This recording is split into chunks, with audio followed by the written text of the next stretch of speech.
नमस्कार दोस्तों, इस वीडियो में लेके आए हैं हम आपके लिए जूनियर अकाउंटेंट 2011 जो कि आरपीएससी ने एग्ज़ाम ली थी। ठीक है, 2011 की रिक्रूटमेंट थी और ये पेपर हुआ था आपके 2013 में। ठीक है, तो पेपर सेकंड और विद डिटेल्ड सॉल्यूशन के साथ लेके आए हैं हम। पेपर सेकंड है, पेपर फर्स्ट अपलोड कर दिया गया है वेब यूट्यूब चैनल पर, आप देख सकते हैं। तो दोस्तों, वीडियो को देखने से पहले आप 5G track solution YouTube channel को सब्सक्राइब कर लीजिए, जिसमें ऑल एग्ज़ाम्स जो कि आरपीएससी और आरएसएमएसएसबी की है उनके सभी के कंप्लीट डिटेल्ड सॉल्यूशन के साथ वीडियो आपको मिल जाएंगे ऑफिशियल पेपर्स के। तो आते हैं हम टाइम ख़राब किए बने पेपर। इसमें है आपके बुक कीपिंग, अकाउंटिंग और बीएम ऑडिटिंग। ठीक है, इकोनॉमिक्स, आरएसआर, जीएफ, एआर, ये सारी सब्जेक्ट है। ठीक है, ऑफिशियल पेपर है ये। तो आते हैं हम पहले क्वेश्चन पर। पहला क्वेश्चन है अपना यहाँ पर, लेखांकन सिद्धांत सामान्यतः आधारित होते हैं। तो आप इसमें इंग्लिश भी देख सकते हैं, दोनों में है, दोनों लैंग्वेज में, इंग्लिश और हिंदी में। लेखांकन सिद्धांत सामान्यतः आधारित होते हैं, तो ये किस पर आधारित होते हैं? तो आपका ऑप्शन हो जाएगा इसमें फर्स्ट, यानी वस्तुपरकता पर। किस पर? वस्तुपरकता पर, यानी कि ऑब्जेक्टिविटी पर। किस ऑब्जेक्टिविटी पर क्या संबंधित होते हैं आपके लेखांकन के सिद्धांत? ठीक है, नेक्स्ट क्वेश्चन, ये आपके नेक्स्ट क्वेश्चन है, accounting education is based on, यानी कि लेखा समीकरण आधारित है। तो लेखा समीकरण किस पर आधारित है, आपको ये बताना है। ठीक है, लेखा समीकरण होती है एक, उस वो किस पे आधारित है आपको? तो ये द्विपक्षीय अवधारणा पर। किस पर होती है? द्विपक्षीय अवधारणा पर लेखा समीकरण आधारित होती है। ठीक है, मतलब डबल एंट्री सिस्टम होता है। जैसे लेखा समीकरण क्या होता है? कुल संपत्ति क्या होती है? संपत्ति कुल संपत्ति बराबर देयता स्वामी की इक्विटी, इसके बराबर होती है। ठीक है, और लागत अवधारणा क्या होती है आपके? लागत अवधारणा मूल्य निर्धारण की नीति जो किसी वस्तु के उत्पादन या सेवा की प्रदायगी में आने वाली। ठीक है, तो वो क्या कहलाती है? लागत अवधारणा। और प्रत्यक्ष एवं अप्रत्यक्ष व्यय क्या होता है आपके? प्रत्यक्ष एवं अप्रत्यक्ष व्यय, तो ये आपके जो लागत अवधारणा है इसी में काम आते हैं ये। ठीक है, उपार्जित उपार्जित अवधारणा, तो ये किस पे काम आती है? किसी उत्पाद या सेवा के लेन देन पे। किसी उत्पाद या सेवा के लेन देन पे जो ट्रांजैक्शन के समय ही जो मूल्य दर्ज किया जाता है ना, वही उपार्जित अवधारणा कहलाती है। फिर होती है आपके पृथक अस्तित्व अवधारणा। ये क्या होती है? किसी व्यवसाय और उसके मालिकों के लेन देन को अलग अलग दर्ज किया जाता है, उसको कहते हैं आपके पृथक अस्तित्व अवधारणा। ठीक है, नेक्स्ट क्वेश्चन, निम्नलिखित में से लेखांकन परंपरा है, इनमें से परंपरा बतानी है आपको। लेखांकन परंपरा यानी अकाउंटिंग कन्वेंशंस। ठीक है, तो कौन सी लेखांकन परंपरा है इनमें से? तो ये है आपके मिलान। कौन सी? मिलान। ठीक है, मिलान आपके, एक तो मिलान होती है और एक चालू व्यवसाय, ये दोनों दोनों ऑप्शन सही है इसमें। ठीक है, चालू व्यवसाय और मिलान, ये दोनों ऑप्शन सही है इसमें। चालू व्यवसाय क्या होता है? अगली वित्तीय अवधि के दौरान और उसके बाद एक कंपनी अपनी मौजूदा योजनाओं को पूरा करेगी, यह अपनी मौजूदगी योजनाओं को पूरा करेगी, तो ये क्या कहलाती है? आपके चालू व्यवसाय। और मिलान, प्रत्येक लेन देन को प्रभाव दो स्थानों पर पड़ता है। इसमें क्या पड़ता है? जो प्रत्येक लेन देन होता है ना, उसका प्रभाव दो स्थानों पर पड़ता है, वही मिलान कहलाती है। मिलान, लेखांकन की परंपरा मिलान। ठीक है, अब कितने तरीके की होती है ये लेखांकन परंपराएं? व्यापारिक इकाई होती है, ठीक है, सतत व्यापार होता है, लेखांकन अवधि होती है, मुद्रा मापन होता है, लागत होती है, द्विपक्षीयता होती है, मान्यता आगम होती है, आगम व मिलान होता है, प्रस्तुतिकरण होती है, समान रूपता होती है, रूढ़िवादिता होती है, सारता होती है और वस्तुनिष्ठता। तो ये 10-11 तरीके की लगभग आपके क्या होती है? लेखांकन परंपरा। तो इसमें दो ऑप्शन सही है आपके। नेक्स्ट क्वेश्चन, इंग्लिश में भी है क्वेश्चन, आप स्किप करके देख सकते हैं, रोक कर स्क्रीनशॉट भी ले सकते हैं। व्यवसाय के स्वामी द्वारा लिए गए माल की लागत से क्रेडिट किया जाता है। तो व्यवसाय के जो व्यापार होता है उसके स्वामी द्वारा जो लिए गए माल है उसकी लागत से क्या क्रेडिट किया जाता है? तो क्या उसके लिए क्या होता है आपके? क्रय खाता। क्या आता है? क्रय खाता। क्या होता है भाई? माल खरीदने के लिए कौन सा खाता यूज किया जाता है? क्रय खाता। और आहरण खाता क्या होता है? किसी व्यवसाय से उसके मालिकों द्वारा निकाले गए धन और अन्य संपत्तियों को ट्रैक करने के लिए जो खाता रखा जाता है उसको कहते हैं आहरण खाता। ठीक है, पूंजी खाता क्या होता है? कोई व्यक्ति किसी व्यवसाय में कितना निवेश कर रहा है और कितना निकालता है, इसके लिए क्या आता है? पूंजी खाता। विक्रय खाता क्या होता है? विक्रय खाता वो होता है जिसमें केवल उधार बेचे गए माल का रिकॉर्ड लिखा जाता है। उधार बेचे गए माल का रिकॉर्ड करते हैं, वो किस में आता है? आपके विक्रय खाता। Next question. तो दोस्तों वीडियो में आगे बढ़ने से पहले आप 5G ट्रैक सॉल्यूशन को सब्सक्राइब करो, लाइक करो और शेयर करो, ठीक है। सभी एग्जाम्स के RSMSSB और RPSC के सभी एग्जाम्स के पेपर आपको 5G ट्रैक सॉल्यूशन पर विद डिटेल्ड सॉल्यूशन के साथ ऑफिशियल पेपर मिल जाएंगे, ठीक है। Next question. नेक्स्ट क्वेश्चन आपके अदत्त व्यय क्या है? ठीक है, इसको आउटस्टैंडिंग एक्सपेंस कहते हैं, ठीक है। अदत्त व्यय क्या है? तो अदत्त व्यय क्या होता है आपके? ये होता है व्यक्तिगत खाता होता है। क्या होता है? व्यक्तिगत खाता, ठीक है। क्या होता है? व्यक्तिगत खाता। व्यक्तिगत खाता खाता किस में काम आता है? क्रेडिट बैलेंस के काम आता है। किसके काम आता है? Credit balance. किसके काम आता है? क्रेडिट बैलेंस के काम आता है। Real account. रियल अकाउंट क्या होता है? वास्तविक खाता। जिन परिसंपत्तियों का कोई भौतिक अस्तित्व नहीं होता ना, उसका उसके लिए कौन सा अकाउंट आता है? रियल अकाउंट, ठीक है, वास्तविक खाता। और नॉमिनियल अकाउंट, ये 1 वर्ष के लिए लेन देन के लिए संग्रहित किया जाता है। नॉमिनियल किसके लिए किया जाता है? 1 वर्ष का जो खाते में लेन देन की जाती है ना, उसके लिए नॉमिनियल अकाउंट यूज किया जाता है। Next question. रमेश से निजी उपयोग के लिए रमेश से निजी उपयोग के लिए फर्नीचर क्रय करने पर इस व्यवहार से प्रभावित होने वाले 2 खाते होंगे। तो रमेश जो निजी उपयोग के लिए जो फर्नीचर क्रय करने के लिए 2 खाते खोलेगा, तो वो दोनों खाते कैसे होंगे? तो वो दोनों खाते व्यक्तिगत खाते होंगे। कैसे होंगे? दोनों खाते कैसे होंगे? व्यक्तिगत खाते। ऑप्शन 2 सेकंड है। अपनी ज़रूरतों के लिए उपयोग करने के लिए जो लेन देन की जाती है वो व्यक्तिगत खातों से की जाती है। Next question.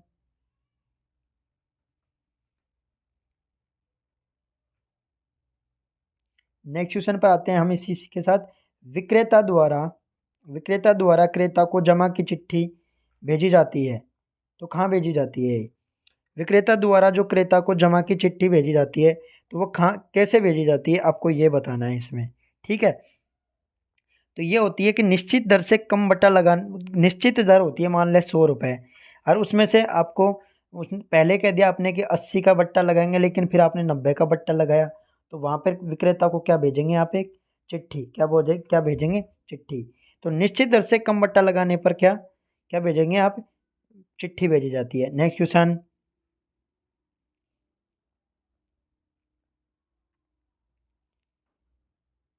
रोकड़ पुस्तक के रोकड़ पुस्तक के भुगतान पक्ष का योग 1000 रुपये से कम है यदि पासबुक का डेबिट शेष प्रारंभ करने को बिंदु हो, तो ये क्या आएगा इसमें?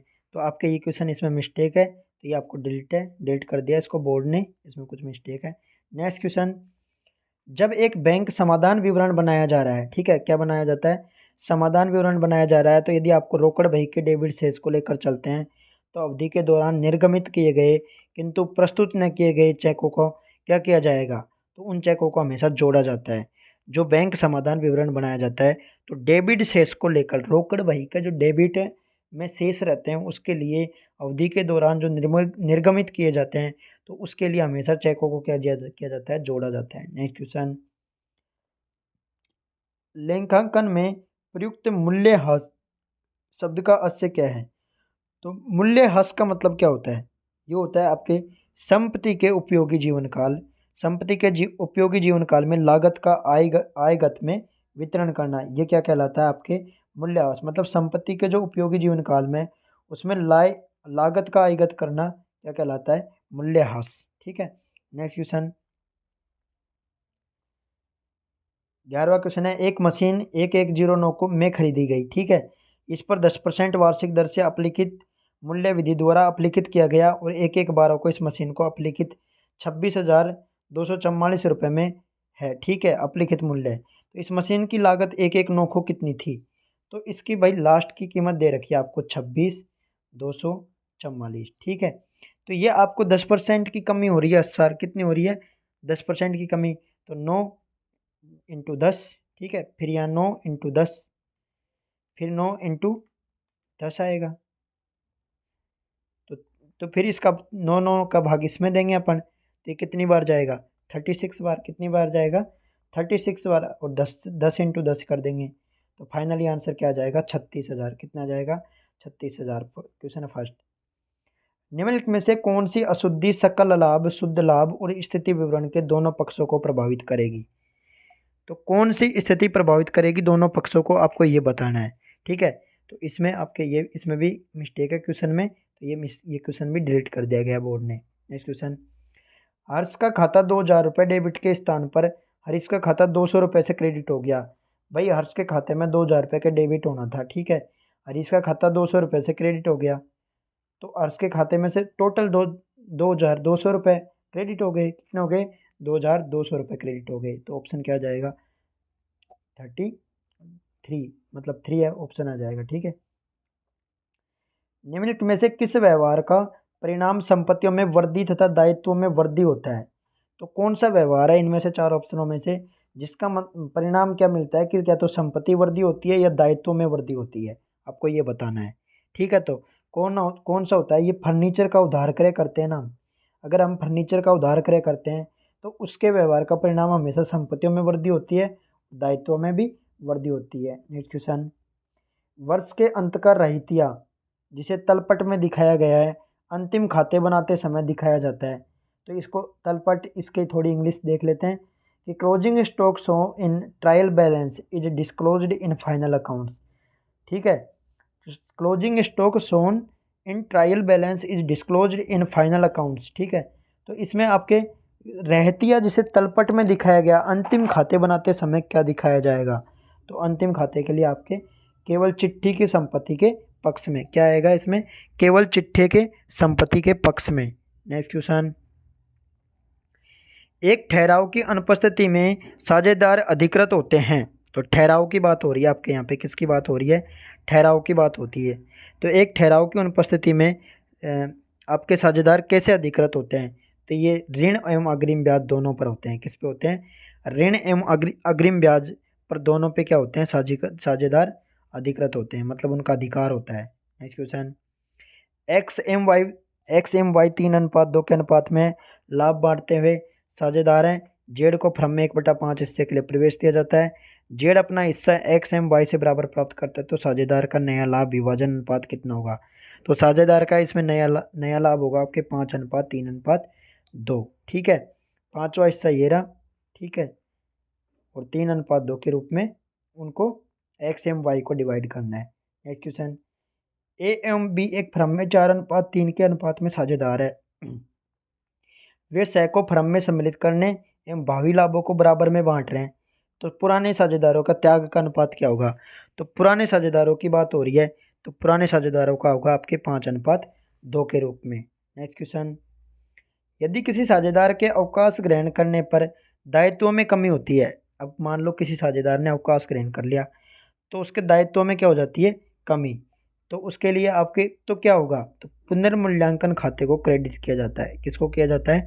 हमेशा पुनर्मूल्यांकन का जो खाता होता है उसको क्या किया जाता है? क्रेडिट। नेक्स्ट क्वेश्चन, RSMT की पूंजी ये दे रखी है इसने। RSMT की पूंजी क्या दे रखी है? अलग अलग दे रखी है। ठीक है, 2 लाख दे रखी है, 1.5 लाख, 1 लाख। ठीक है, 3:2 के अनुपात में बदलें। ऐसे इस आधार पर अवकाश ग्रहण कर रहा है कि फर्म को अन्य साझेदारों का क्रय कर लिया जाता है। तो नया लाभ विभाजन अनुपात RMT के बीच 3:1 है। तो R तथा T की पूंजी क्या होगी? तो ये होगी आपके 3,12,500 और 1,37,500। ठीक है, थर्ड ऑप्शन होगा इसमें। नेक्स्ट क्वेश्चन, मद जो किसी संस्था के प्राप्ति एवं भुगतान खाते में नहीं दिखाई जाती, वह कौन सी मद है जो संस्था के प्राप्ति एवं भुगतान खाते में नहीं दिखाई जाती? तो वो कौन सी होती है? चालू वर्ष के लिए बकाया वेतन। क्या होती है?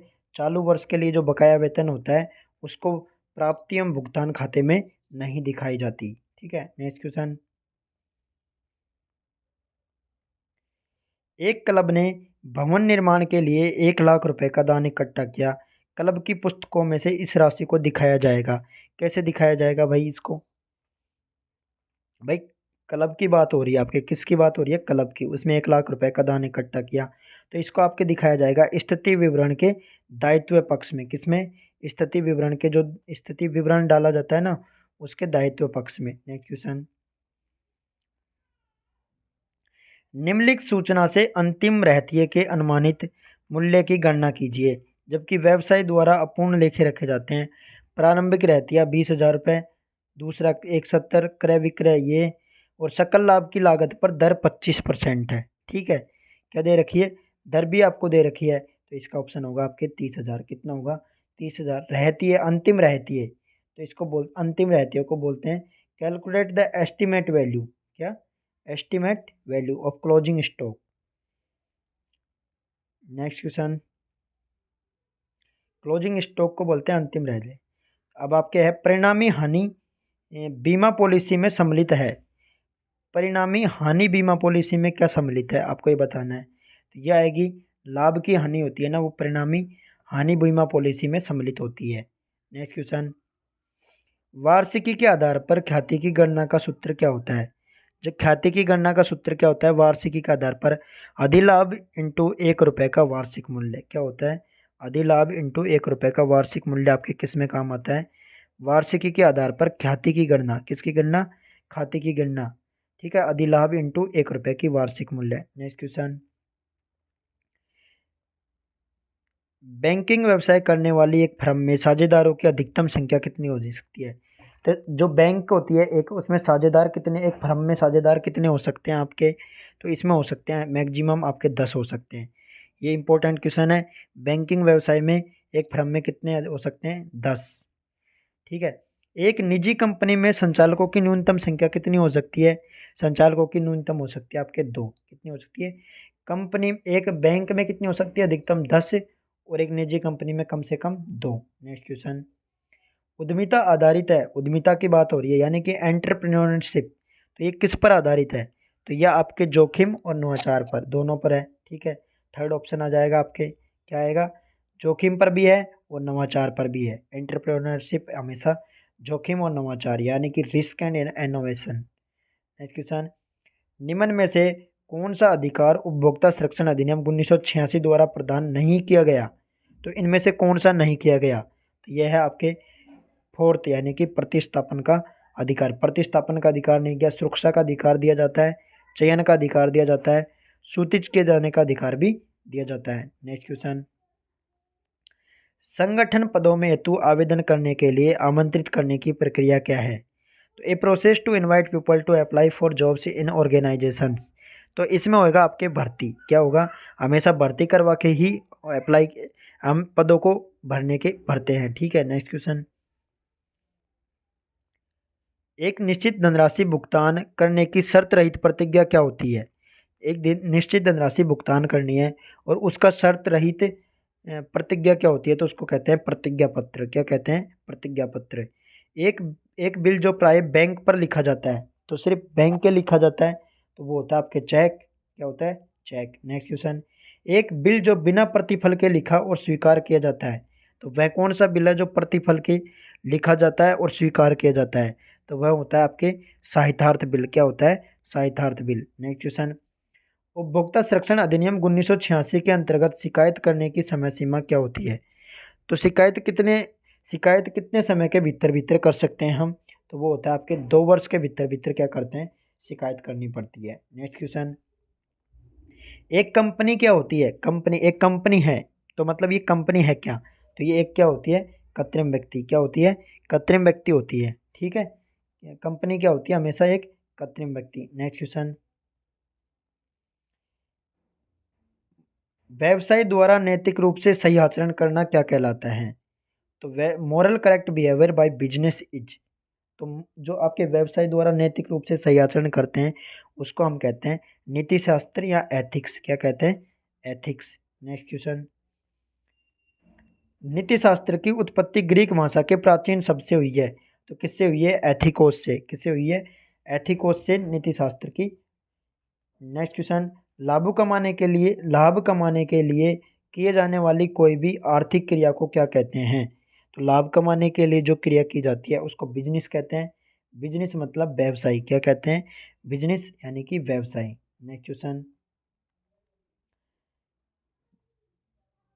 व्यवसाय का सामाजिक उत्तरदायित्व आधारित है, तो इनमें से कौन सा है जो व्यवसाय करते हैं, हम बिजनेस करते हैं, उसका सामाजिक उत्तरदायित्व है, तो ये हो जाएगा, इसमें लाभ भी होएगा और सेवा भी होगा, यानी कि फोर्थ यानी 2 और 3। ठीक है, लाभ के उद्देश्य पर भी बिजनेस किया जाता है और सेवा करने के उद्देश्य पे भी किया जाता है।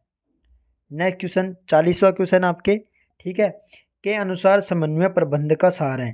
तो समन्वय यानी कि अकॉर्डिंग टू, इसमें आएगा आपके कॉन्टोज एंड ओडोनोल। क्या आएगा? कॉन्टोज एम ओडोनोल। तो अकॉर्डिंग टू कॉन्टोज व ओडोनोल के coordination is the essence of management. ठीक है, तो एसेंस ऑफ मैनेजमेंट किस पे आधारित है? कॉन्टोज एंड ओडोनोल के आधार पर। नेक्स्ट क्वेश्चन, समन्वय जो पद श्रृंखला के भिन्न स्तरों पर कार्य करता है। तो इनमें से कौन सा समन्वय है जो भिन्न श्रृंखला के आधार पर कार्य करता है? तो आपके इसमें हो जाएगा लंबवत। कौन सा हो जाएगा? लंबवत समन्वय जो पद श्रृंखला के भिन्न स्तरों पर कार्य करता है। समन्वय प्रेक्षण की उत्पत्ति लैटिन भाषा के कम्युनिस्ट से हुई। तो कम्युनिस्ट का मतलब क्या होता है? तो कम्युनिस्ट का मतलब होता है आपके सामान्य। कम्युनिस्ट का मतलब क्या होता है? सामान्य। संप्रेषण शब्द की बात हो रही है यहाँ पे, किसकी? संप्रेषण शब्द का मतलब क्या होता है? कम्युनिस्ट, और कम्युनिस्ट का मतलब क्या होता है? सामान्य।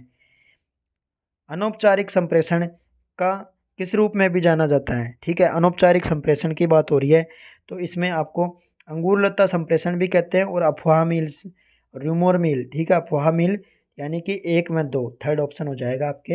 अंगूर लता संप्रेषण और अफवाह मिल दोनों को क्या कहते हैं हम? अनौपचारिक संप्रेषण। क्या कहते हैं? अनौपचारिक। नेक्स्ट क्वेश्चन, विज्ञान कंपनी की, विज्ञान कंपनी की बात हो रही है, तो रणनीति का हिस्सा है, तो कौन सा हिस्सा है? स्थानीय। विज्ञान कंपनी की स्थानीय, विज्ञापन कंपनी की, विज्ञापन कंपनी की स्थान रणनीति यानी कि जगह रणनीति का हिस्सा होती है। नेक्स्ट क्वेश्चन, एकल स्वामित्व के अंतर्गत दायित्व होता है। तो एकल स्वामित्व की बात होती है, तो कौन सा दायित्व होता है? एकल व्यक्तिगत एवं असीमित। कौन सा होता है? व्यक्तिगत एवं असीमित दायित्व किसमें होता है? इसमें एकल स्वामित्व के अंतर्गत। नेक्स्ट क्वेश्चन,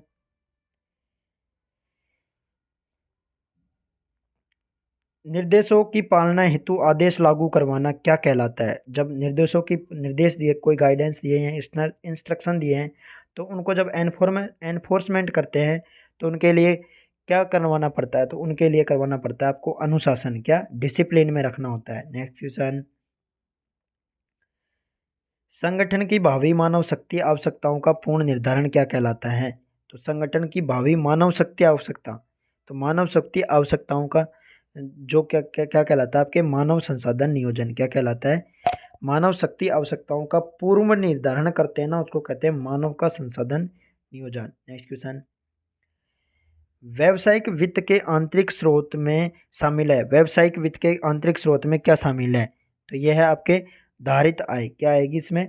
धारित आय आपके व्यावसायिक जो वित्त होता है उसके आंतरिक स्रोत में शामिल है धारित आय। नेक्स्ट क्वेश्चन, धारित आय का मतलब रिटेन्ड अर्निंग्स। नेक्स्ट क्वेश्चन, एक उत्पाद सेवा के बारे में गैर व्यक्तिगत संप्रेषण है।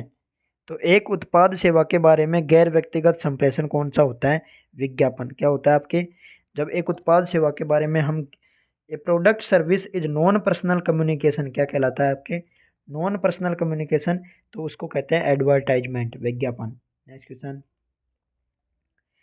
प्रशिक्षण का उपयोग नहीं किया जाता। तो प्रशिक्षण का उपयोग किस में नहीं किया जाता? यह आएगा आपके कर्मचारी की आवर्ती में वृद्धि। जब प्रशिक्षण का उपयोग होता है, प्रशिक्षण का उपयोग होता है, training is not used for कर्मचारी की यानी कि इंक्रीज द एम्प्लॉय टर्नओवर, तो इसके लिए नहीं किया जाता। ठीक है, नेक्स्ट क्वेश्चन, अंकेक्षण का प्रमुख उद्देश्य क्या है? तो अंकेक्षण यानी अकाउंटिंग। अंकेक्षण क्या होता है? ऑडिटिंग। क्या होता है? ऑडिटिंग। तो ऑडिटिंग का प्रमुख उद्देश्य क्या होता है आपको ये बताना है। ऑडिटिंग की बात हो रही है, अंकेक्षण। ठीक है, तो इसमें आपको क्या क्या मतलब इसका उद्देश्य, पर्पज क्या है ये बताना है। तो निर्धारण करना है कि क्या वित्तीय विवरण संगठन की वास्तविक वित्तीय स्थिति और क्रियाकलापों के परिणामों का उचित प्रतिनिधित्व करते हैं। तो ये इसी का निर्धारण करने के लिए किसका प्रयोग किया जाता है? ऑडिटिंग का। नेक्स्ट क्वेश्चन, परीक्षण जांच परीक्षण जांच कम करता है, तो टेस्ट चेकिंग रिड्यूसेस।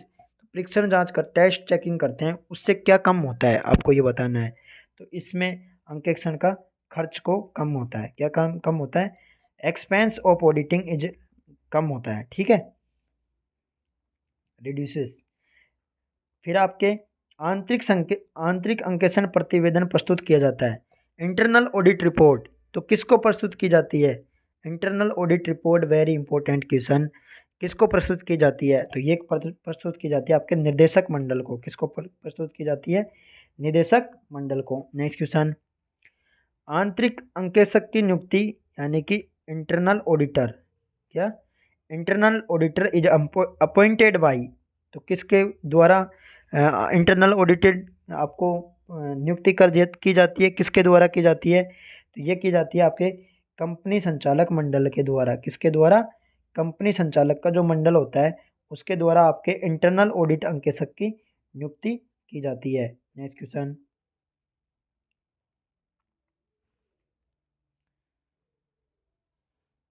दोस्तों वीडियो को like and share and subscribe करें। आपके लिए यहाँ पे सभी प्रकार की जो एग्जाम्स हैं उनके सोल्ड पेपर उपलब्ध हो जाएंगे।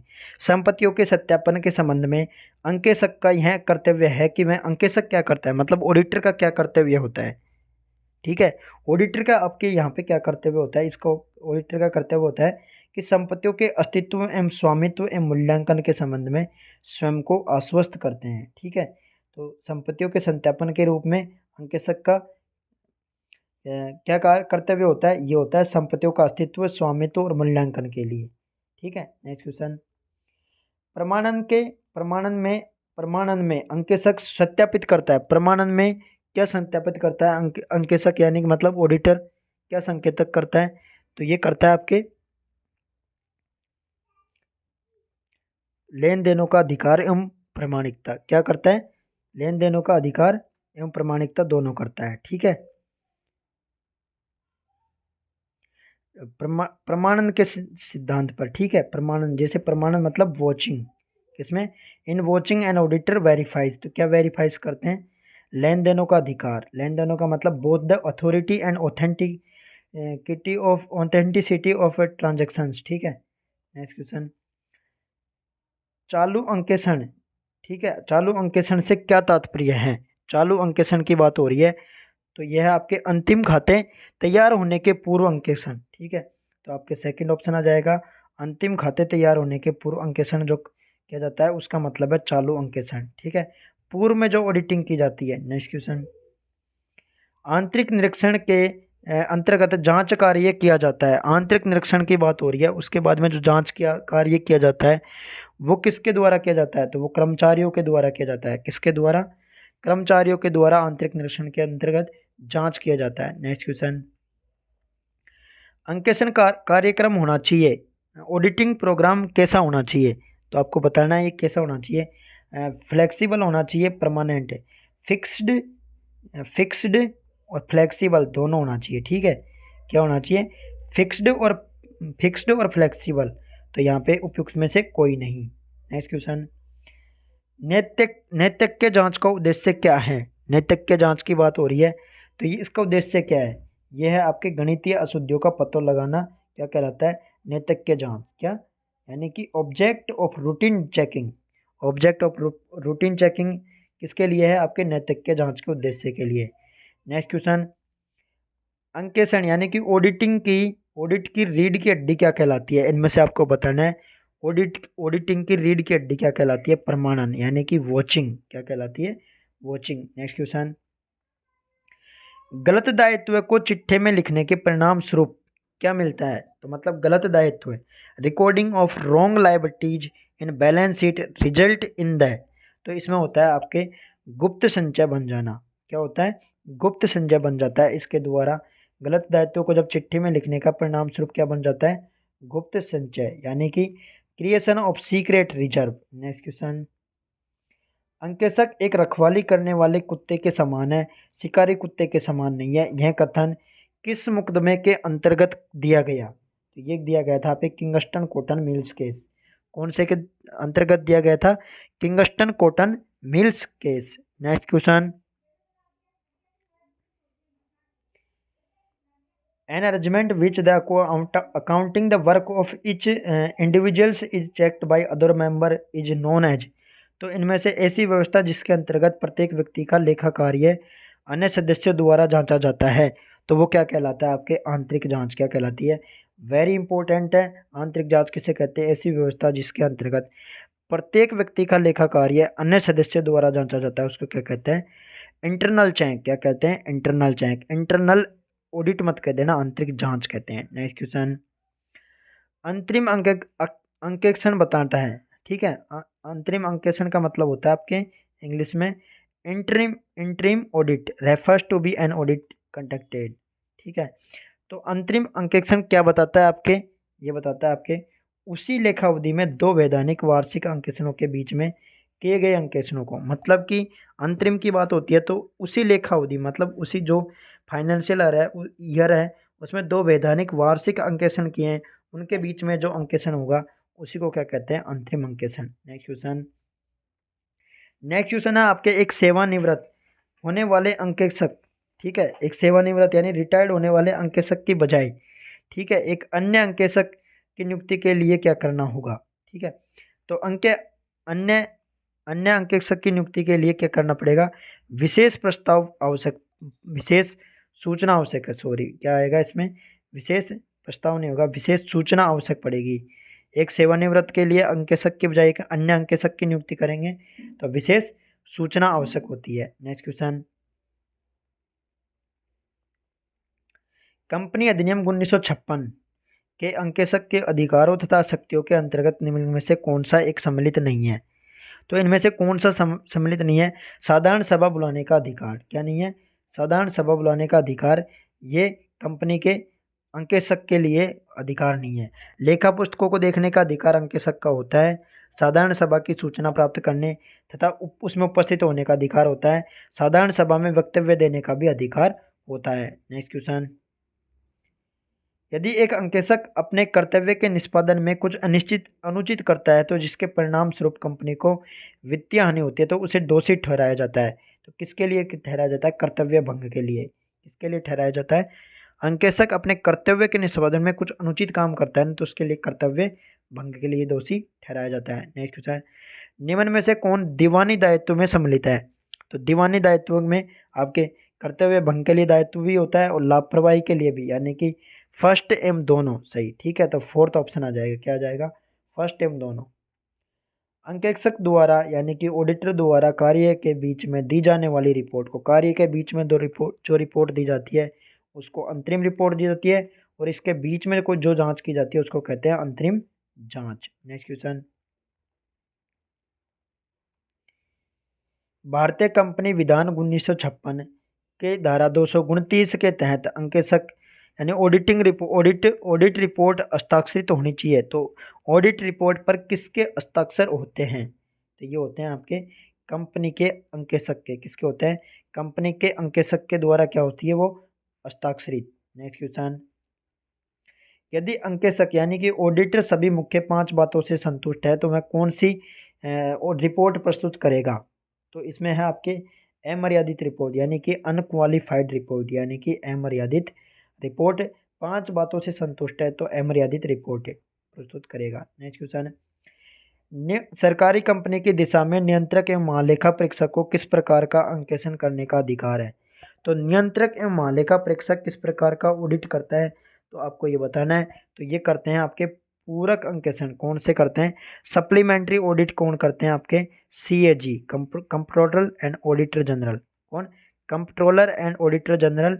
ये क्या करते हैं? आपके supplementary audit. Next question, company अधिनियम की धारा 619 के अनुसार सरकारी कंपनियों में अंकेक्षक की नियुक्ति की जाती है। तो सरकारी कंपनियों में अंकेक्षक की नियुक्ति कौन करता है? आपके CAG यानी नियंत्रण एवं महालेखा परीक्षक। कौन करता है? कंप्ट्रोलर ऑडिटर जनरल क्या करता है? सरकारी कंपनियों में अंकेक्षक की नियुक्ति। नेक्स्ट क्वेश्चन, कंपनी अंकेक्षक होता है तो कंपनी का जो अंकेक्षक होता है यानी कंपनी का जो ऑडिटर होता है वो क्या होता है? तो ये होता है आपके कंपनी का कर्मचारी होता है। ठीक है, और एक स्वतंत्र व्यक्ति भी होता है। तो फर्स्ट सेकंड भी सही है और फोर्थ भी सही है। ठीक है, सेकंड और फोर्थ दोनों ऑप्शन सही है। नेक्स्ट क्वेश्चन, भारतीय अर्थव्यवस्था कृषि आधारित अर्थव्यवस्था है। ठीक है, 2009-10 में सकल घरेलू उत्पाद में कृषि एवं सहायक क्षेत्र का योगदान कितना रहा है? 2010 की बात हो रही है क्योंकि एग्जाम ये उसी वक्त लगा था।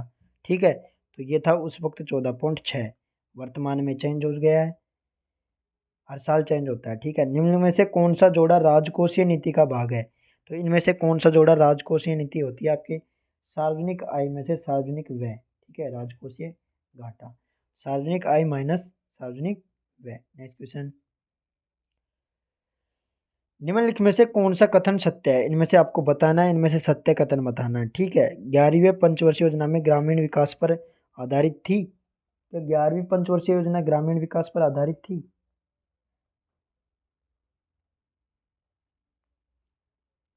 यस, ठीक है, थी।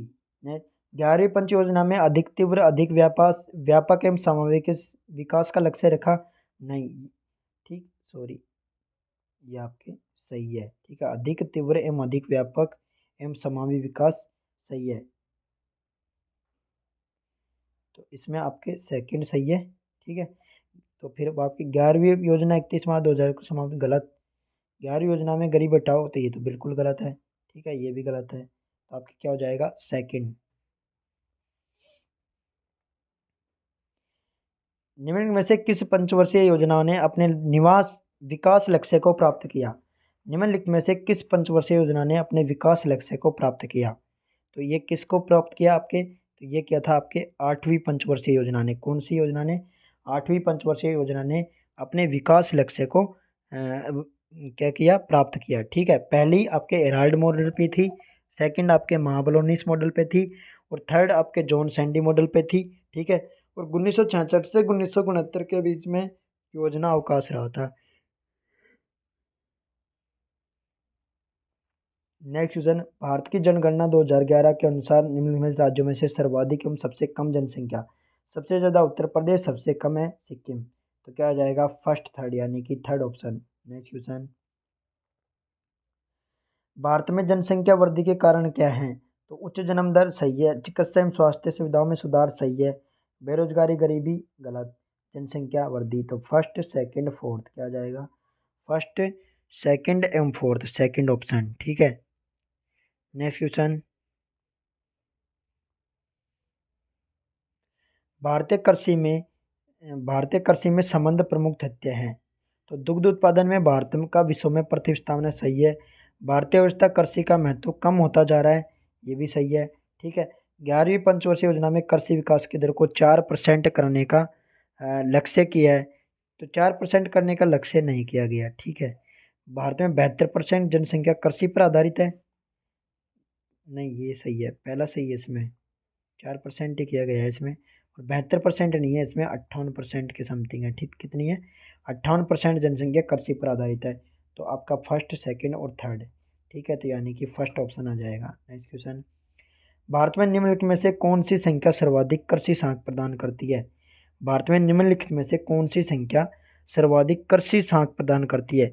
तो कृषि साख आपके कौन सी करती है? व्यापारिक बैंक है, कमर्शियल बैंक है, वो आपके कृषि के लिए क्रेडिट देती है। नेक्स्ट क्वेश्चन, कृषि उत्पादों के समर्थन मूल्य प्रदान करने के लिए मुख्य उद्देश्य क्या होता है? कृषि उत्पादों की बात हो रही है, तो यहाँ पे होता है एक से अधिक सीमाओं, एक एक सीमा से अधिक मूल्यों में कमी पर नियंत्रण करना, एक सीमा से अधिक मूल्यों में कमी पर नियंत्रण करना क्या कहलाता है? आपके कृषि उत्पादों के समर्थन मूल्य प्रदान करना, ठीक है। नेक्स्ट क्वेश्चन, निम्नलिखित तथ्यों पर विचार करना है आपको, ठीक है, फिर बताना है कि इनमें से कौन सा जरूरी है, ठीक है। तो यह उद्योगों में उच्च अधिक विनियोग, सही बात है, ठीक है, चाहिए। उत्पादन के लिए बाजार का विस्तार भी चाहिए, गतिशील ऊर्जावान साहस भी चाहिए, सही है, तो आपके पास आ जाएगा थर्ड ऑप्शन। नेक्स्ट क्वेश्चन, उदारीकरण के बाद भारत में किस वर्ष औद्योगिक वार्षिक वृद्धि दर सर्वाधिक रही? तो मतलब ग्लोबलाइजेशन हुआ था आपके 1900, कब हुआ था ग्लोबलाइजेशन? 1991 में। कब हुआ था? 1991 में। उसके बाद में कब औद्योगिक वृद्धि एकदम सर्वाधिक रही थी? तो ये थी आपके 2006-07 में औद्योगिक वृद्धि सबसे ज़्यादा रही। नेक्स्ट क्वेश्चन, निम्नलिखित में से कौन सा एक सत्य है? इनमें से कौन सा एक सत्य आपको बताना है निम्नलिखित में से, ठीक है। तो ये है आपके मुद्रा प्रसार में मुद्रा का मूल्य घटता है, सही है। मुद्रा का जब प्रसार होता है तो मुद्रा का मूल्य घटता है, वस्तुओं के मूल्य बढ़ते हैं, तो ये फोर्थ ऑप्शन सही रहेगा आपके। मुद्रा का जब प्रसार होता है यानी कि मुद्रास्फीति होती है, जब मुद्रा का मूल्य घटता है तथा वस्तुओं के मूल्य बढ़ते हैं, वस्तुओं के मूल्य बढ़ते हैं। नेक्स्ट क्वेश्चन, निम्नलिखित में से कौन सा एक मुद्रा प्रसार को नियंत्रित करने का मौद्रिक उपाय है, यानी कि इन्फ्लेशन, ठीक है, मुद्रा प्रसार यानी कि मुद्रास्फीति, यानी कि मुद्रा प्रसार के लिए कौन सा है, तो ये है आपके साख पर नियंत्रण, क्या, साख पर नियंत्रण यानी control on credit. Next question, पूर्व प्रधानमंत्री श्रीमती इंदिरा गांधी ने सार्वजनिक क्षेत्र के पक्ष में तर्क दिए, तो कैसे तर्क दिए थे, तो ये है आपके अर्थव्यवस्था की ऊंचाई पर समुचित नियंत्रण स्थापित करना, सही है। व्यापारिक अतिरिक्त प्राप्त कर आर्थिक विकास के लिए वित्त व्यवस्था करना, ये भी सही है। सामाजिक लाभ के लिए जटिल विकास कार्यक्रमों को बढ़ावा देना, ये भी सही है। तीव्र आर्थिक विकास गलत, ठीक है, तो पहला, दूसरा और तीसरा सही है, यानी कि first option. Next question, Bharat में सार्वजनिक उपक्रम निम्न समस्याओं का सामना कर रहे हैं, तो सार्वजनिक उपक्रम किसका सामना कर रहे हैं आपके, तो ये कर रहे हैं आपके नवप्रवर्तन की समस्या, राजनीतिक हस्तक्षेप की कर रहे हैं, अकुशल प्रबंध की भी कर रहे हैं, और नियंत्रण एवं स्वायत्तता की समस्या, यानी कि फर्स्ट, सेकंड, थर्ड, फोर्थ, यानी कि थर्ड ऑप्शन आपका सही है। अब इनका इंग्लिश देख लीजिए आप एक बार। प्रॉब्लम ऑफ इनोवेशन, सही बात है। प्रॉब्लम ऑफ पॉलिटिकल इंटरफेरेंस, सही है। इन एफिशिएंस मैनेजमेंट, सही है। Problem of control and autonomy, तो ये भी सही है, तो चार ऑप्शन आपके सही है। नेक्स्ट क्वेश्चन, उदारीकरण के कारण भारतीय कृषि पर निम्न में से कौन से नकारात्मक प्रभाव पड़ा, तो नकारात्मक प्रभाव पड़ा, इनमें से बताना है आपको कौन सा प्रभाव नकारात्मक पड़ा इनमें से, ठीक है। तो ये पड़ेगा आपके कुल निर्यात में कृषि क्षेत्र के प्रतिशत भाग में कमी, क्या आएगी, कुल निर्यात में कृषि क्षेत्र के प्रतिशत भाग में कमी, इस पर कोई प्रभाव नहीं पड़ा। कृषि उत्पादन में सूचकांक में वृद्धि, इस पे पड़ा है। कृषि उत्पादों का वायदा बाजार पे पड़ा है, उपयोग में वृद्धि पर भी पड़ी है। नेक्स्ट क्वेश्चन, वैश्वीकरण के कारण भारत में उद्योग सकारात्मक रूप से प्रभावित हुए हैं, तो वैश्वीकरण के कारण उद्योग कैसे प्रभावित हुए हैं आपको ये बताना है। तो यह है विदेश निवेश में वृद्धि हुई है, सही बात है। सकल घरेलू उत्पाद में औद्योगिक क्षेत्र के अंशदान में वृद्धि हुई है, ये भी सही बात है। औद्योगिक क्षेत्र में कठोर प्रतिस्पर्धा, ये गलत बात है। रोजगारों में भी वृद्धि हुई है, तो ये आएगा आपका फर्स्ट सेकंड फोर्थ, क्या आ जाएगा, फर्स्ट सेकंड फोर्थ, यानी कि फोर्थ ऑप्शन। नेक्स्ट क्वेश्चन, निम्नलिखित में से कौन सी संस्था भारत में कार्यरत बहुराष्ट्रीय निगम नहीं है, तो बहुराष्ट्रीय कंपनी इनमें से कौन सी नहीं है, यह है आपके हिंदुस्तान मर्केंटाइल्स, कैडबरी इंडिया है, कोलगेट पोमोलिव है, ठीक है, हिंदुस्तान यूनिलीवर, ठीक है, तो एचएमटी नहीं है। नेक्स्ट क्वेश्चन, निम्नलिखित में से भारत में बहुराष्ट्रीय निगमों पर नियंत्रण का दायित्व किसे सौंपा जाता है, तो जो बहुराष्ट्रीय निगम है, कॉरपोरेशन है, उनका नियंत्रण किसे सौंपा जाता है इंडिया में, ठीक है, तो ये सौंपा जाता है आपके कंपनी मामलों के विभाग को। किसको सौंपा जाता है, कंपनी मामलों के विभागों को क्या सौंपा जाता है, इन पर कॉरपोरेशन पर कंट्रोलिंग करना। नेक्स्ट क्वेश्चन, कुल विदेशी व्यापार के संदर्भ में निम्न में से कौन सा क्षेत्र भारत का सबसे बड़ा व्यापारिक साझेदार है, तो भारत का सबसे बड़ा व्यापारिक साझेदार इस टाइम पे जब ये एग्जाम लगी थी, जब ईयू था, यूरोपियन यूनियन, और वर्तमान में आपके अमेरिका, कौन है सबसे बड़ा भागीदार, व्यापारिक भागीदार है अमेरिका, कौन है, अमेरिका। नेक्स्ट क्वेश्चन, भारत की आयात संरचना निम्न में से किसका अंशदान सर्वाधिक है, तो आपके आयात में सबसे ज़्यादा ईंधन, ठीक है, ईंधन के लिए सबसे ज़्यादा आयात करता है। नेक्स्ट क्वेश्चन, निम्नलिखित में से कौन सी आर्थिक उत्पादन की अवधारणा के सर्वाधिक निकट है, तो आर्थिक उत्पादन की अवधारणा सबसे सर्वाधिक निकट किसके हैं, तो यह है आपके वस्तुओं के मूल्य में अभिवृद्धि, ठीक है, वस्तुओं के मूल्य में वृद्धि होती है ना, उसके लिए आर्थिक उत्पादन की अवधारणा के सर्वाधिक निकट है। नेक्स्ट क्वेश्चन, राष्ट्रीय आय बाजार राष्ट्रीय आय बाजार कीमत पर शुद्ध राष्ट्रीय उत्पाद से निम्न में से किस राशि से भिन्न है, तो राष्ट्रीय आय की बात हो रही है, ठीक है, किसकी बात हो रही है, आपके राष्ट्रीय आय की बात हो रही है, तो ये किससे है, किससे, किस राशि से भिन्न है इनमें से, तो राष्ट्रीय आय के लिए यह आपके शुद्ध अप्रत्यक्ष कर से किससे है, शुद्ध अप्रत्यक्ष कर से भिन्न है, ठीक है। नेक्स्ट क्वेश्चन, आपको ये मिलान करना है, ठीक है, सूची फर्स्ट को सूची सेकंड से कौन सा कहाँ पे है, ठीक है। तो पहले में आपके जैसे जिप्सम है, जिप्सम आपके कहाँ पे पाया जाता है, जैसलमेर, कहाँ पे पाया जाता है, जैसलमेर।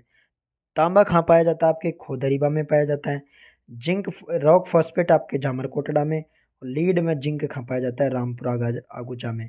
तो आपके क्या हो जाएगा 4312, क्या हो जाएगा 4312। तो आपके थर्ड ऑप्शन। Next question. फिर आपको मिलान करना है, ठीक है।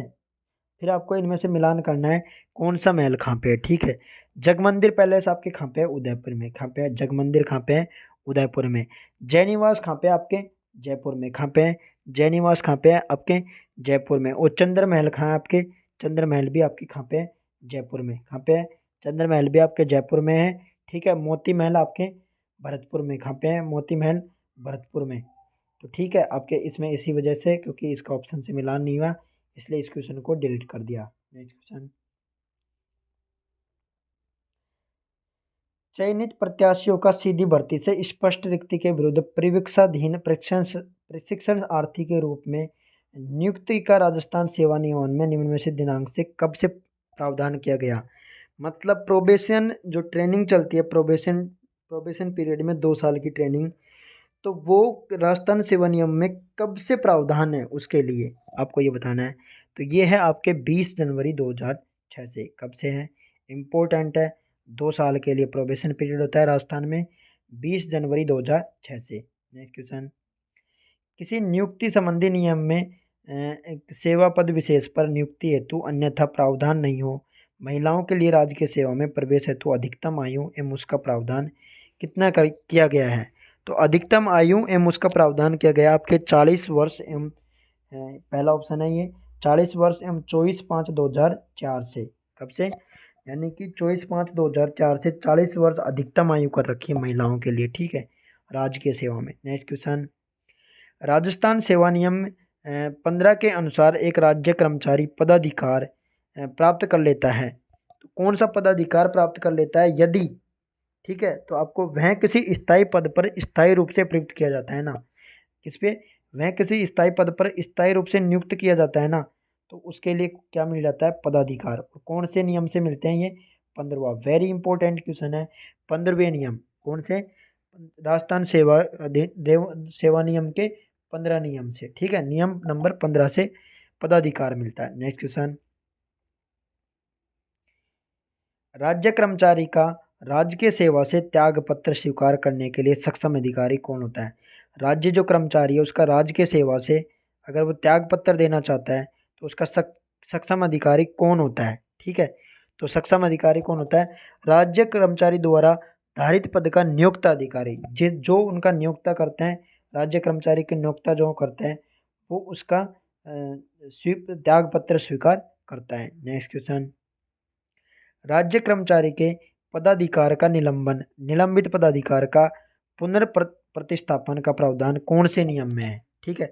15वें नियम में तो आपके पदाधिकार था, तो इसका पदाधिकार का निलंबन कौन से में है, तो यह है आपके नियम नंबर 17 में। कौन से में, नियम नंबर 17 में पदाधिकार का निलंबन। और पदाधिकार कौन से में, नियम नंबर 15 में, ठीक है। नियम नंबर 15 में अवकाश लेना, ठीक है। 16वें में जन सेवक जांच अधिनियम, कौन सा, नियम नंबर 16 जन सेवक जांच अधिनियम। और नियम नंबर 18 पदाधिकार को समाप्त करना, पदाधिकार को समाप्त करना क्या कहलाता है आपके, नियम नंबर 18। Next question. राजस्थान सेवा नियम के नियम 22A का संबंध किसमें है। तो 22A की बात हो रही है, तो यह प्रशिक्षण काल में दी गई धनराशि वापस जमा कराना। तो राजस्थान सेवा नियम के 22A का नियम है, तो इसका मतलब होता है कि प्रशिक्षण काल में जो आपको धनराशि दी गई है उसको वापस जमा कराना क्या कहलाता है, 22A का नियम है, ठीक है, राजस्थान सेवा नियम में। Next question. राजस्थान सेवा नियम के 86 में एक नया प्रावधान अधिसूचित किया गया, जिसमें अवकाश पर अथवा बिना अवकाश के निर्धारित अवधि से अधिक अवधि तक अ, निस्तर सेवा से अनुपस्थित रहने पर राजकीय सेवा से त्याग पत्र दिया हुआ समझा जाएगा।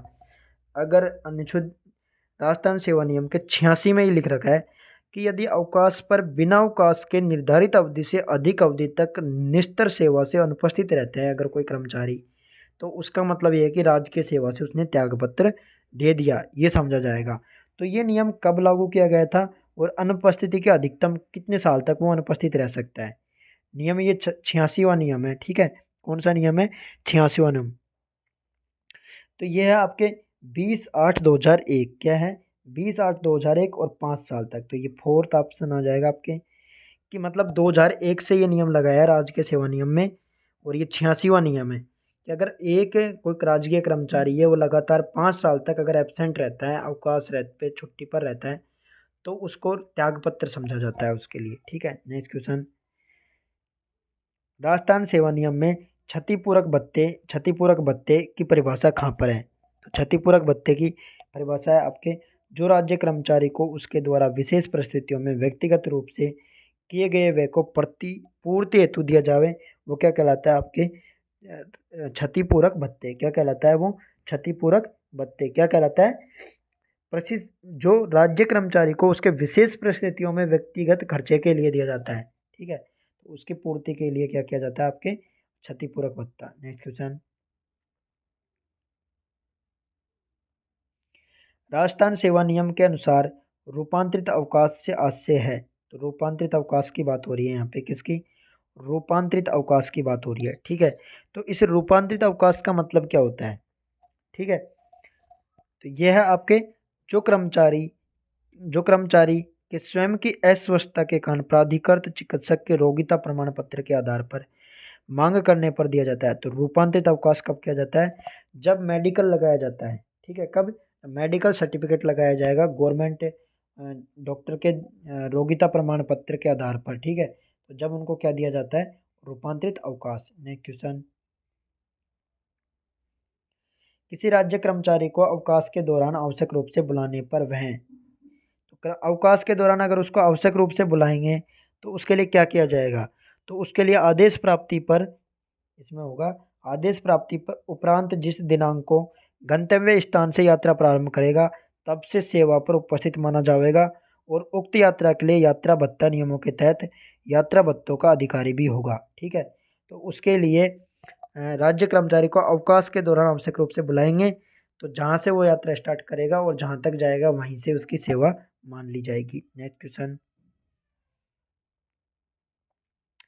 राजस्थान सेवा नियम में वैदेशिक सेवा यानी कि फॉरेन सर्विस में नियुक्त राज्य कर्मचारी संबंधित अवकाश संबंधी प्रावधान क्या है? तो जो राजस्थान सेवा नियम में फॉरेन सर्विस के लिए क्या नियम है?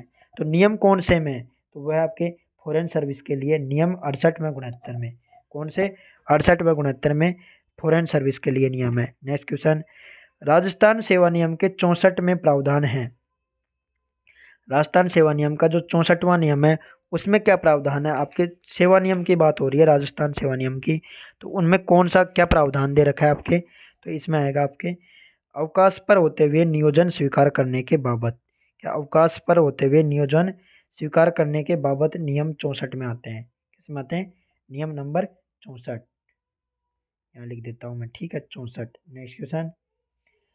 अराजपत्रित अराजपत्रित कर्मचारियों का अवकाश लेखों के संधारण का कार्य बाबत प्रावधान है। तो राजस्थान सेवा नियम का कौन सा नियम है इसमें से बताना है आपको? तो यह आएगा राजस्थान सेवा नियम 87(ख) में। किसमें आएगा? अवकाश लेखों का संधारण का कार्य। किसका कार्य? अम, अ, यह आपके लिए है अराजपत्रित। ठीक है, अराजपत्रित यानी कि नॉन गजेटेड। क्या आएगा? नॉन गजेटेड गवर्नमेंट ऑफिसर्स के लिए अवकाश लेखों का संधारण किसमें है? नियम नंबर 87(ख) में। Next question.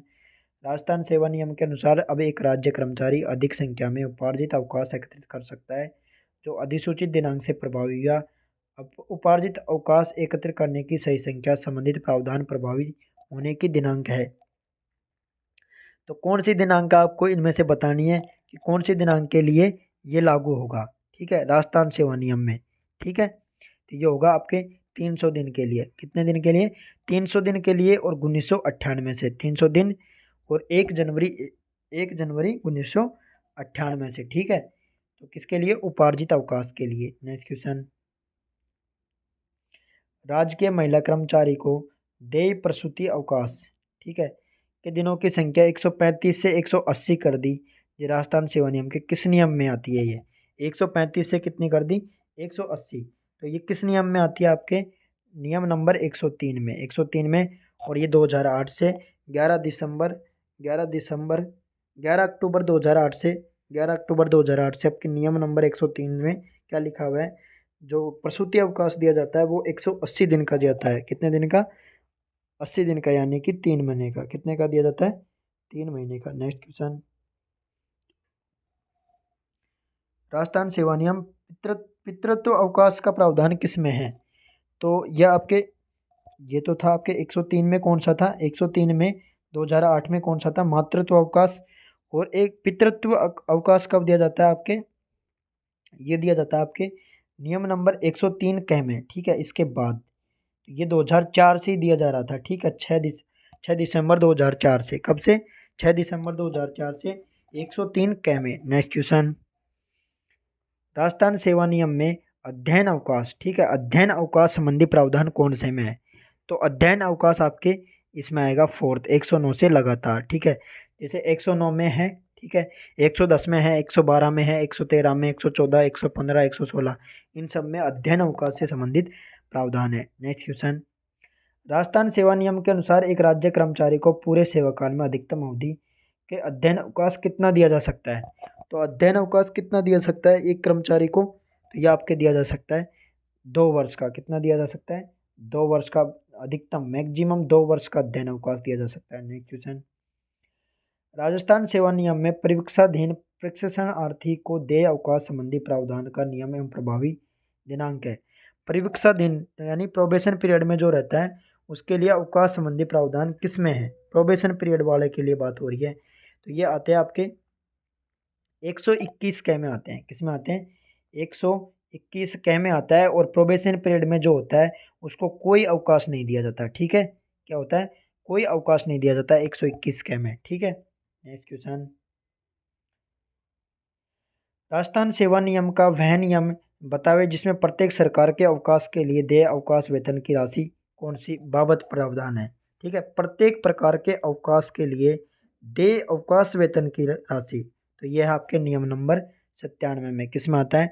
नियम नंबर 97 में प्रत्येक प्रकार के अवकाश के लिए देय राशि। नेक्स्ट क्वेश्चन, राजस्थान सेवा नियम के 96 में क्या प्रावधान है? 96 की बात हो रही है। तो 96 में क्या होता है? असाधारण अवकाश। क्या होता है? असाधारण अवकाश के लिए नियम नंबर 96। नेक्स्ट क्वेश्चन, राजस्थान सेवा नियम के 144 ए में दिए गए संशोधन उपरांत प्रतिनियुक्ति कर्तव्य भत्ता की दर एवं उसके प्रभाव में आने की दिनांक क्या है? तो 144 ए की बात हो रही है। किसकी हो रही है? 144 ए की। तो इसमें कौन सा आएगा आपके? इसमें आएगा फोर्थ, ठीक है। यह है आपके मूल वेतन का 2.5% अर्थात चालू वेतन बैंड में मूल वेतन एवं ग्रेड वेतन के योग का 2.5%, परंतु अधिकतम 600 रुपये। क्या? मैक्सिमम 600 रुपये प्रति माह, ठीक है। और दिनांक 2007 से लागू। नेक्स्ट क्वेश्चन, राज्य कर्मचारी के लिखित आवेदन करने पर कर्मचारी की सेवा पुस्तिका की द्वितीय प्रति निम्न राशि जमा कराने पर जारी की जा सकेगी। तो कितनी राशि जमा करानी पड़ेगी? 1 रुपये। लिखित आवेदन करने पर कर्मचारी को सेवा पुस्तिका की द्वितीय प्रति निम्न राशि जमा कराने पर जारी की जाएगी। नेक्स्ट क्वेश्चन, अधिसूचना की दिनांक 17 मार्च 1981 द्वारा राजस्थान सिविल सेवा कार्य ग्रहण काल नियम 1981 का राजस्थान सेवा नियम का भाग बताया गया। इन नियमों के प्रभावी होने की तारीख क्या थी? तो इन नियमों के प्रभावी होने की तारीख थी 1 अप्रैल 1981। कितनी थी? 1 अप्रैल 1981, यानी कि थर्ड ऑप्शन। नेक्स्ट क्वेश्चन, एक राज्य कर्मचारी का स्थानांतरण 600 किलोमीटर दूर अन्य मुख्यालय पर हो गया तो यात्रा काल अवधि को छोड़कर नियमानुसार दे कार्य ग्रहण काल की अवधि कितनी होगी? तो ये होगी आपके 10 दिन। कार्य ग्रहण के 10 दिन के अंदर वहाँ पे जाके कार्य ग्रहण करना पड़ेगा। नेक्स्ट क्वेश्चन, राजस्थान का लोक लेखा से आशय है कि निधि जो प्रभाषित करती है, तो कौन सी नदी से प्रभाषित करती है आपके? तो यह आएगा आपके आर्टिकल 266 में दूसरा, भारतीय संविधान के आर्टिकल 266 सेकंड। नेक्स्ट क्वेश्चन, सामान्य वित्तीय एवं लेखा नियम चल रहे हैं आप, ठीक है। अब यहाँ से क्या चल गया आपके? सामान्य वित्तीय एवं लेखा नियम का नियम 3 ख संबंधित है। नियम 3 और ख किससे संबंधित है? यह आपके कार्यालय अध्यक्ष द्वारा अपने अधीनस्थ किसी राजपत्रित अधिकारी को बिलों पर अपनी ओर से हस्ताक्षर करने हेतु आदित करना क्या कहलाता है आपके? नियम 3 ख की बात हो रही है इसमें, ठीक है। नेक्स्ट क्वेश्चन, सामान्य वित्तीय एवं लेखा नियम में वित्तीय औचित्य के स्तर बाबत चर्चा की गई है। तो 128 की बात हो रही है आपके इसमें। तो वित्तीय औचित्य की बात किस में होती है? वित्तीय औचित्य, तो ये आपके नियम नंबर 10 में किसकी बात होती है? वित्तीय औचित्य की। नेक्स्ट क्वेश्चन, वित्तीय औचित्य की नियम नंबर 10 में होती है। तो नियम नंबर 8 में क्या होती है? प्रोबेशन पीरियड 2 साल का होता है, ठीक है। नियम नंबर 1 में क्या होती है? आर्टिकल 150 के तहत संचालित होता है क्या? वित्तीय अधिनियम, ठीक है। और नियम नंबर 9 में क्या होता है? लोक निधि में धन व्यय करने की शर्तें क्या होती है? लोक निधि में धन व्यय करने की शर्तें किसमें होती है? नियम नंबर 9। नेक्स्ट क्वेश्चन, सामान्य वित्तीय लेखा नियम के नियम नंबर 20 का मतलब क्या होता है? नियम नंबर 20 का मतलब दे रखा है कि सार्वजनिक धनराशि, विभागीय राजस्व, स्टाम्प या संपत्ति की हानि की सूचना अविलंब दी जानी चाहिए। तो इनकी अगर कोई संपत्ति की हानि होती है तो सूचना किसको देनी है? आपको ये बताना है। तो हानि की सूचना किसको देनी होती है? ठीक वरिष्ठ अधिकारी एवं महालेखाकार को। किसको देनी थी होती है? ठीक जो वरिष्ठ अधिकारी होता है उसको और महालेखाकार को। नेक्स्ट क्वेश्चन, अगर 2000 से कम हो तो महालेखाकार को सूचना देना जरूरी नहीं है, और 2000 से ऊपर हो तो हानि की सूचना किसको देनी होती है? वरिष्ठ अधिकारी एवं महालेखाकार को। नेक्स्ट क्वेश्चन, सामान्य वित्तीय लेखा नियम के नियम 21वां नियम है, ठीक है। 21वें नियम के तहत प्राकृतिक आपदा के कारण हुई हानियों की सूचना अविलंब राज्य सरकार एवं महालेखाकार को दी जानी चाहिए। तो कितनी तक? तो 15,000 से अधिक। क्या इसमें आएगा आपके? 15,000 से अधिक अगर प्राकृतिक आपदा के कारण कोई हानि हो गई है तो उसकी सूचना तुरंत किसको देनी पड़ती है? राज्य सरकार एवं महालेखाकार को। नेक्स्ट क्वेश्चन, सामान्य वित्तीय एवं लेखा नियम के तहत 27वां नियम की बात हो रही है। विभागाध्यक्ष अपने अधीनस्थ अधिकारियों से मासिक लेखे निर्धारित फॉर्म में प्राप्त करता है। तो वो फॉर्म कौन सा है? तो विभागाध्यक्ष अपने अधीनस्थ अधिकारियों से मासिक लेखा का एक निर्धारित फॉर्म में प्राप्त करता है। तो नियम नंबर 27 की बात हो रही है। तो ये कौन से में करता है? जीए 13 में, ठीक है। प्राप्तियों की फॉर्म तो कौन सा होता है? जीए 13। और आपके अगर व्यय की बात हो रही है तो व्यय के लिए कौन सा होता है? जीए 19। व्यय के लिए कौन सा होता है? जीए 19। नेक्स्ट क्वेश्चन, महालेखाकार से लेखों का उद्धरण प्राप्त होने पर राजस्व प्राप्तियों के वर्गीकरण में त्रुटि पाए जाने पर जिन्हें लेखों में शुद्ध करना वांछित है उनका एक विवरण अग्रेसित किया जाएगा। तो महालेखाकारों से लेखों का उद्धरण प्राप्त होने पर राजस्व प्राप्तियों के वर्गीकरण में त्रुटि पाए जाने पर जिन लेखों से शुद्ध करना वांछित है उनका वर्गीकरण आगे किया जाएगा। तो वो किसको किया जाएगा? कोषाधिकारी के माध्यम से महालेखाकार को। किसको?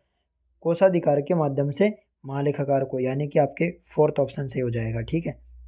नेक्स्ट क्वेश्चन, अधीनस्थ कार्यालयों में प्राप्तियों की आंतरिक जांच लेखक परीक्षा की व्यवस्था कराई जाती है। तो अधीनस्थ कार्यालयों में प्राप्तियों की आंतरिक जांच की परीक्षा की व्यवस्था किसके द्वारा कराई जाती है? आपके नियम नंबर 41। नियम नंबर 41 के तहत विभाग द्वारा, जो विभाग होगा उसका, उस विभाग के द्वारा नियम नंबर 41। नेक्स्ट क्वेश्चन, सामान्य वित्तीय एवं लेखा नियम से विहित शिक्षा विभाग को छोड़कर अन्य विभागों हेतु रसीद बुक का प्रारूप संबंधी नियम संख्या का सही जोड़ा बतावें। तो रसीद बुक का प्रारूप संख्या, ठीक है। रसीद बुक की बात हो रही है। तो यहाँ पे जैसे अपने आपको बताया मैंने, नियम नंबर 41 होता है आपके आंतरिक जांच। नियम नंबर 40 आपके विभाग में जो अपने जुर्मानों से संबंधित माफी एवं परित्याग के विषय में विभाग के अधिकारियों का मार्गदर्शन के लिए होता है। नियम नंबर 39 होता है आपके माफी विवरण के लिए, ठीक है। नियम नंबर 38 होता है राजस्व के दावे के लिए, और नियम नंबर 37 होता है विविध मांग के लिए, ठीक है। ऐसे ही आपके रसीद बुक का प्रारूप संख्या है, ये नियम नंबर 45 में आती है। किस में आती है? नियम नंबर 45 में आती है, लेकिन इसमें होती है जीए 55 और जीए 56। तो जीए 55 तो किसके लिए काम आती है? सामान्य के लिए। किसके?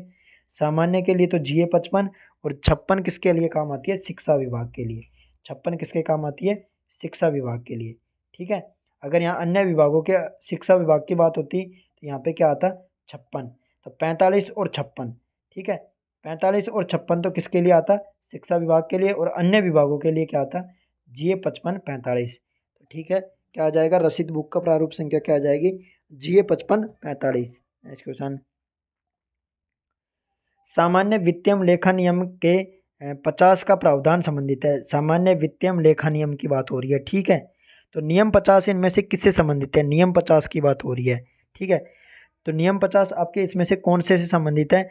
यह है आपके गैर सरकारी राशि के लेन देन। किससे संबंधित है? गैर सरकारी राशि का लेन देन करते हैं वो नियम 50 से संबंधित है। ठीक है। और नियम 49 किससे संबंधित है? गैर सरकारी राशि को सरकारी राशि के साथ नहीं मिलाना चाहिए, ये नियम 49 कहता है। और गैर सरकारी राशि का लेन देन क्या कहलाता है? नियम 50। और नियम 49 गैर सरकारी राशि को सरकारी राशि में नहीं मिलाना। नेक्स्ट क्वेश्चन, राजकीय कार्यालयों के खजांची के कर्तव्य क्या होते हैं? तो खजांची के कार्य कर्तव्य क्या होते हैं राजकीय कार्यालयों में? ठीक है, तो ये आपके 136वां क्वेश्चन है। राशि प्राप्त करना एवं उसकी उचित रसीद देना। ठीक है, सही बात है। रोकड़ पुस्तिका में प्राप्तियों का लेखांकन करना, ये भी सही बात है। तो सरकारी कर्मचारियों को दी गई अग्रिम राशि में से शेष अव्यवहित राशि जो वसूल नहीं की गई का अपलेखन करना, यह आपके गलत बात है। ठीक है। और बिल वाउचरों आदि की अभिरक्षा करना, तो ये सही है। तो आपके आ जाएगा फर्स्ट, सेकंड, फोर्थ यानी कि थर्ड ऑप्शन। नेक्स्ट क्वेश्चन, स्वीकृतियां कब प्रभावी होगी का प्रावधान किया गया है? सामान्यतः वित्तीय एवं लेखा नियम के तहत। तो स्वीकृतियां का प्रभावीकरण यानी कि स्वीकृतियों का प्रभाव किससे संबंधित है? तो यह है आपके नियम नंबर 70 से। किससे संबंधित है? नियम नंबर 70 में आपके स्वीकृतियों का प्रभाव। ठीक है। नेक्स्ट क्वेश्चन, कोष कार्यालय द्वारा जारी चेक वित्तीय वर्ष समाप्ति तक ही वैध होता है। सामान्य वित्तीय एवं लेखा नियम के संबंधित नियम एवं कोष कार्यालय द्वारा जारी चेक की विधि मान्यताओं की अवधि का सही विवरण कहाँ मिलता है? तो ये मिलता है आपके, पहले 30 दिन की अवधि होती थी, अब 2015 से यहाँ 3 माह तक वैध कर दिया। ठीक है। तो चेक की विधि कितने तक कर दी? अब ये 3 महीने के लिए कितनी कर दी? 3 महीने तक वैलिड कर दिया चेक को, पहले 30 दिन तक। तो 30 दिन तक 2015 से 30 दिन तक चलती थी ये। ठीक है। कितने तक चलती थी? 2015 से, पहले 2015 से सिर्फ 30 दिन की वैलिडिटी थी, और अब 2015 के बाद में 3 महीने की कर दी है। कितनी कर दी? चेक की वैलिडिटी 3 महीने। नेक्स्ट क्वेश्चन, सामान्य वित्तीय एवं लेखा नियम के अनुच्छेद जिस राशि के भुगतान की और रसीद पर टिकट, राशि के भुगतान की रसीद पर टिकट अनिवार्य किस में कर रखा है? तो टिकट अनिवार्य किस में कर रखा है? ऐसी रसीद जिनका टिकट 5,000 से अधिक हो। क्या? 5,000 से अधिक। और नियम 85, कौन सा नियम है? नियम नंबर 85, और उसमें रसीद की राशि कितनी हो? 5,000 से अधिक। नेक्स्ट क्वेश्चन, सरकार के विरुद्ध सरकार के विरुद्ध एवं वर्ष से अधिक पुराने रुपए तक के समस्त छूट पूरे क्लेम तत्काल अस्वीकार कर दिए जाएंगे यदि उनके प्रस्तुत करने में विलंब को पर्याप्त रूप से स्पष्ट नहीं किया गया हो। निम्नांकित में से उपरोक्त वक्तव्यों के लिए रिक्त स्थान भरना है आपको। ठीक है। तो आपको वर्ष बताना है। क्या बताना है आपको?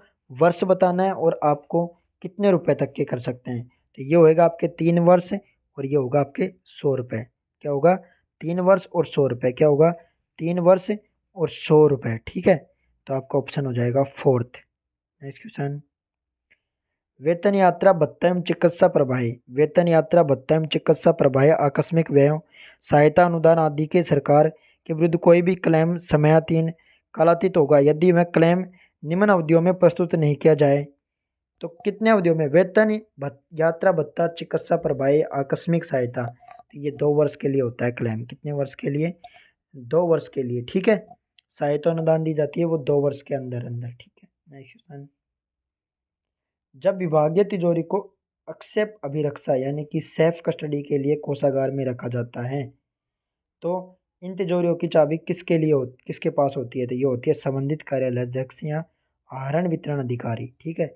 संबंधित कार्यालय अध्यक्ष या आहरण वितरण अधिकारी, तो इनको इंग्लिश में कहेंगे the head of office and drawing and disbursing officer concern. Next question, सामान्य वित्तीय लेखा नियम 25 के नियम के अनुसार लेखाधिकारियों का सहायक लेखाधिकारियों लेखाकारों में कनिष्ठ लेखाकारों के कर्तव्य में दायित्वों का विवरण कौन से में दिया गया है? तो ये आपके नियम नंबर 25 में 4 एवं 5 परिशिष्ट कौन सा है? परिशिष्ट है आपके 4 एवं 5। कौन सा परिशिष्ट है? 4 एवं 5 में नियम नंबर 25 में दिया हुआ है। नियम नंबर 26 में शक्तियों का प्रयोजन दिया हुआ है। नियम नंबर 24 में विभागीय नियम दिए हुए हैं। ठीक है। और नियम नंबर 23 में हानियों का अपलेखा किया हुआ है। नियम नंबर 21 में प्राकृतिक दुर्घटनाओं का हानि का दिया हुआ है। नेक्स्ट क्वेश्चन, सामान्य वित्तीय लेखा नियम 254 लेखा नियम 254 के तहत किससे संबंधित है? तो यह है प्रतिदाइयों की स्वीकृति से। किससे है? प्रतिदाइयों की स्वीकृति से कौन सा संबंधित है आपके? प्रतिदाइयों की स्वीकृति से कौन सा संबंधित है? सामान्य वित्तीय लेखा नियम का 254वां। कौन सा? 254वां नियम। नेक्स्ट क्वेश्चन, जब तक किसी कानून या नियम या विभागीय विनियमों द्वारा अन्यथा उपबंधित नहीं किया गया हो, राजस्व के प्रतिदायी के लिए आदेश उसके जारी किए जाने तक तारीख से जिस अवधि तक प्रवर्त रहेगा वह कहलाएगा। तो वह कब तक रहेगा? जारी तारीख से 3 माह तक रहता है। वो कितने तक रहता है? जारी तारीख से 3 माह तक लागू रहता है। क्या? राजस्व के प्रतिदायी के लिए आदेश। ठीक है। नेक्स्ट क्वेश्चन, सहायता अनुदान अंशदान एवं आदि की स्वीकृति के लिए सामान्यतः सिद्धांत सामान्य वित्तीय लेखा नियम के कौन से के अंतर्गत होता है? तो ये अनुदान या अंशदान यानी कि दान किस में आता है? 280 के तहत। तो नियम 280 में क्या आता है? अनुदान या अंशदान। ठीक है। सहायता अनुदान या अंशदान किस में आता है? नियम नंबर 280। और 252 में आता है आपकी रिफंड का वर्गीकरण। क्या होता है? 252 में रिफंड का वर्गीकरण। और 279 में आप क्या आता है? स्थानीय निकाय एवं निगम बोर्ड एवं संस्था क्लबों आदि से संबंधित है। स्थानीय निकाय निगम बोर्ड एवं संस्थाओं से संबंधित कौन सा है? 279। कौन सा है? 279। और 281 विशिष्ट प्रयोजनों के लिए अनुदान। क्या होता है? विशिष्ट प्रयोजनों के लिए अनुदान किस में आता है? 281। नेक्स्ट क्वेश्चन, सामान्य वित्त एवं लेखा नियम के अनुसार सहायता अनुदान उचित समय के भीतर व्यय किया जाना चाहिए जहाँ स्वीकृति के समय सीमा निश्चित नहीं हो। नियम 282 में उचित समय जो स्पष्ट किया गया है वह है। तो उचित समय क्या होता है? इसमें उचित समय 1 वर्ष का होता है। क्या होता है? उचित समय नियम 282 के तहत उचित समय क्या होता है? 1 वर्ष का होता है। ठीक है। नेक्स्ट क्वेश्चन, सामान्य वित्तीय लेखा नियम। सामान्य वित्तीय लेखा नियम बिल की परिभाषा किस में दी गई है? तो बिल की परिभाषा आपके दी गई है नियम 75 में। कौन से में दी गई है? नियम 75 में बिल की परिभाषा। बिल क्या होता है? बिल सरकार के विरुद्ध दावों का एक विवरण है जिसे निर्धारित प्रारूप में भरा जाता है और डीडीओ प्रत्येक माह की 20 तारीख तक कोषागार को बिल जमा किया जाता है। ठीक है। क्षेत्रों में क्या है? क्षेत्रों में बिलों पर हस्ताक्षर एवं प्रतिहस्ताक्षर किए जाते हैं। ठीक है। 77वें में नमूने के हस्ताक्षर से संबंधित है। 78वां नियम 78वां नए कार्यालय सर्जित करने की आवश्यकता के लिए पूर्ति। नेक्स्ट क्वेश्चन, सामान्य वित्तीय एवं लेखा नियम के नियम 74 में ईसीएस का मतलब क्या होता है? तो ये होता है इलेक्ट्रॉनिक क्लियरिंग सिस्टम। चेक से संबंधित है। किससे? चेक। बैंक के जो चेक है उससे संबंधित है electronic clearing system. Next question, सामान्य वित्तीय लेखा नियम में नियंत्रण अधिकारी की परिभाषा क्या होती है? नियंत्रण अधिकारी की बात हो रही है। किसकी बात हो रही है? नियंत्रण अधिकारी की। तो इनकी बात हो रही है। तो इनका होता है जिस विभाग के अधीनस्थ द्वारा किए गए व्यय एवं राजस्व की वसूली को नियंत्रित करने का दायित्व सौंपा गया, जिसे तो वो क्या कहलाता है आपके? नियंत्रित अधिकारी। विभाग के अधीनस्थ द्वारा किए गए व्यय एवं या राजस्व की वसूली को नियंत्रित करने का दायित्व जिसे सौंपा जाएगा उसको क्या कहते हैं? नियंत्रण अधिकारी। तो दोस्तों इसी के साथ आपके ही पेपर सेकंड जो कि 2011 की रिक्रूटमेंट थी जूनियर अकाउंटेंट की, आरपीएससी ने करवाई थी एग्ज़ाम, अब आरएसएमएसएस भी ले रहा है। ठीक है। तो इस एग्ज़ाम के लिए आपके मैंने पेपर फर्स्ट अपलोड कर रखा है। पेपर सेकंड आपको ये कंप्लीट हुआ तो आप वीडियो को like and share and subscribe करें यूट्यूब चैनल को। और सभी प्रीवियस ईयर के पेपर बार बार में एग्जाम में क्वेश्चंस रिपीट होते हैं। लगभग 60-70% क्वेश्चन बार बार में रिपीट होते हैं। तो आप वीडियो को देख कर और आप सक्सेस हो सकते हैं लाइफ में किसी भी रिक्रूटमेंट में। ठीक है। तो धन्यवाद।